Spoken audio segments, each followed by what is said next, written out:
Okay, let's get started with our first campaign. So just click that Create a Campaign button on the home page, or click the Campaigns tab in the top nav bar. On this next page, click the Create Campaign button in the top right. There are 4 types of campaigns. First, regular campaigns. These allow you to send standard HTML emails with a plain text template. Next is a plain text campaign. This allows you to send simple plain text emails with no pictures or formatting. Third are A/B testing campaigns.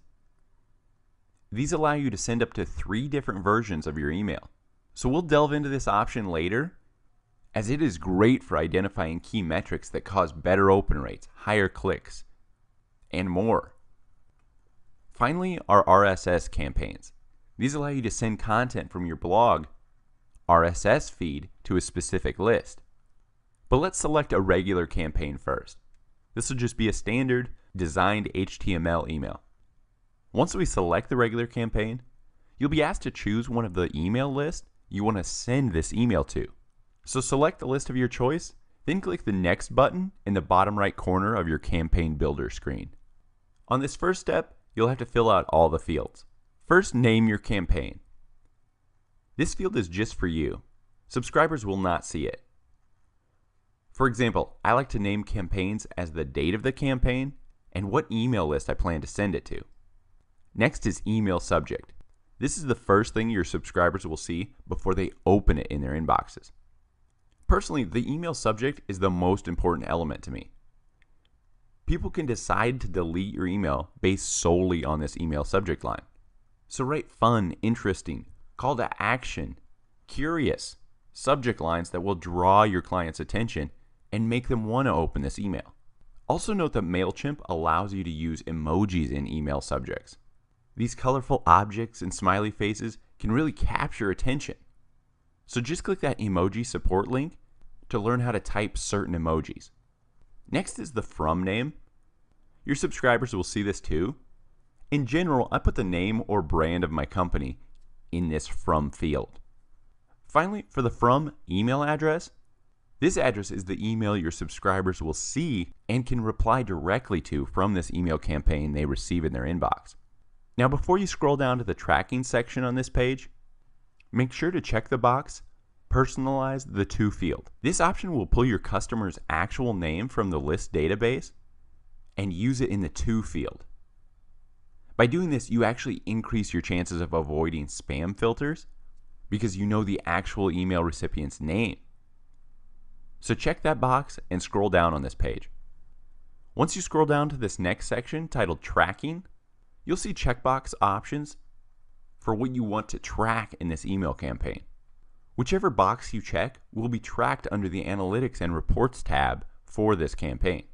So first, track opens. This means that you'll be able to see under the Analytics tab how many people open your email. And not just initially, if they open it again and again. Next, I track clicks. This means that under the Analytics tab, you'll see how many people clicked within your email, what they clicked, and which user did the clicking. Next are track plain text clicks. This is basically the same as the previous one, only for plain text campaigns. But remember, we're building a regular campaign. The Google Analytics link tracking means that you can name your email campaign and then see it in Google Analytics. This option is great for linking your MailChimp to your website so you can track sales, income, conversions. Next at the top right, e-commerce 360 link tracking. This means that you can see how people behave on your site. So to use it, you need to put a special code in your website. We'll cover this deeper in the analytics section. Next, ClickTail link tracking. This means you can see how people behave on the website and track their actual mouse pointer. So you can see where they're clicking, where their mouse pointer lands. This is really great for testing sales funnel and landing pages or lead gen pages on your website. You can really see where people's eyes go or mouse pointer goes on your site. Sites like ClickTail, Crazy Egg Heatmap, they all cost extra. But you can review their options further at clicktail.com. The next box, goal tracking. This means that you can create a trigger email if a user takes a specific action on your website. For example, We can track how many people go directly from my MailChimp email to my website and then make an order. Once this happens, this will trigger another email or another email list segmentation to automatically occur and fire. So it'll send them an email or it'll sign them up to that email list. Goal tracking is another analytic option we'll discuss more later. I personally have used this for a lot of e-commerce sites. One specifically was a t-shirt company. So when someone ordered a specific brand of t-shirt off their site, that signed them up for that hyper-segmented email list. So this person likes rock concert t-shirts. Now they're going to get specific future emails for rock concert t-shirts because they were assigned to that new hyper-segmented email list via this goal tracking trigger. Now the final box, track stats in Salesforce or Highrise. This means that information and activities in your emails will be transmitted to your special CRM software, such as Salesforce or Highrise. We'll delve further into analytics later, but to start, I like to just track opens and track clicks. So check those two boxes, then scroll all the way down on this page.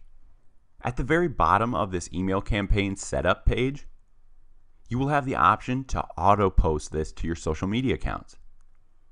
I highly advise this for all my clients. Because think of it, it's more content to be seen by more of your followers, not just your email list subscribers. So make sure to click connect to Twitter, connect to Facebook. You just have to sign into those social media accounts. Then the last box at the bottom of this page is converting video. If you plan to embed a video in your email content, this auto convert is in place in case your subscriber's email app does not play video.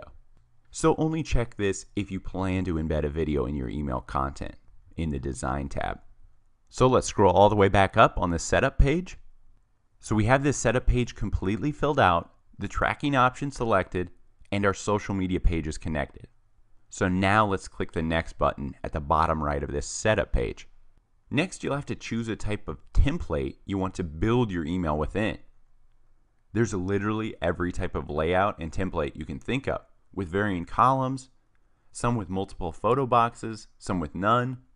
So scroll through this basic tab to select the template you want to build your email on top of. If you're experienced with coding, it's possible to upload your own code under the Code Your Own tab. But for the most part, these are really easy to build in, and there's every type of layout you could think of. So I like to just choose a basic template. Usually the last option I use is under the Themes tab, right here. Under the Themes tab, you'll find a lot of pre-installed email templates for different businesses or events like sports, birthdays, coupons, holidays. I don't use these generally because they do look very generic. I prefer the basic tab and then just choosing my layout because I can totally customize my email with any type of layout I want. But occasionally, like I said, under that Themes tab, you can select a holiday like Valentine's Day, Christmas, and they have a nice built-out theme for you already with a cool background. So play around in this template screen. Once we select a template, we'll be taken to this design page where we actually design our email. It's great because there's drag and drop elements to customize our email, and then you can change design elements underneath the design tab, whether it be color, font, and so on. So what I typically do is I choose a single column basic layout email with one text box and one image. But then once I'm on this design page and I decide I want to add more photos, more text box, you can just click and drag and drop those elements into it, whether it be a button, another text box, an image, a social share button. That's the great thing about these basic layouts. Just pick if you want 1, 2, 3 columns, then you can customize it anyways with this drag and drop elements. So as you can see, I'm on the design page. I've filled out my email like I want. But now one thing you may question is, what if I don't want to create the same email 5 times? Because say I want to email this same email to all 5 email lists. Unfortunately, in this free plan, we can only send to 1 email list at a time. So that's a great question. What you want to do once you've completed this email design and you're ready to click next to go to the final confirm page, before doing that, click the Save as Template button. By doing this, you can quickly start with this design layout for the next campaign you create. So once you click that, just name your template and save it. Now your template will appear under the Save Templates when you start a new campaign. So remember on that page where I selected Basic, if I click Saved, this one will appear and it will be auto-filled already with all this content. So once you click Next on this page, you're happy with your design, you're ready to confirm and send. One thing I like to do before I send any email is to test the email first. You can do this by clicking the Preview Test button in the top right corner of the screen, then click Send a Test Email in the drop-down menu. So fill out the email field, then click Send Test. Go to that email account, open up that test email, and check one last time for spelling errors. Do the hyperlinks work? Are the images showing up? Etc. If anything came through odd, you can come back to your campaign, click on the Design tab at the bottom, and go back to editing your email content. You can go through and change anything, whether it be the email list, the actual setup and layout of your email, the template, or again, the email content, the design of the email. So once you make sure everything is correct and you're happy with it, maybe even send another test email to yourself, click the Send button in the bottom right corner. Another great option right next to it is the Schedule button. This is great for planning emails months in advance. This is also a great feature if you learn from your analytics that you get a higher open rate at, say, 8 a.m. on Mondays, for example. You can schedule to send this email at that day and time. So click that Send button and you'll get one last confirmation window to ensure you want to send your campaign. So click that Send Now button if you're positive your email is formatted correctly, free of spelling errors, and all your links are working within it. So congratulations, you've sent your first campaign.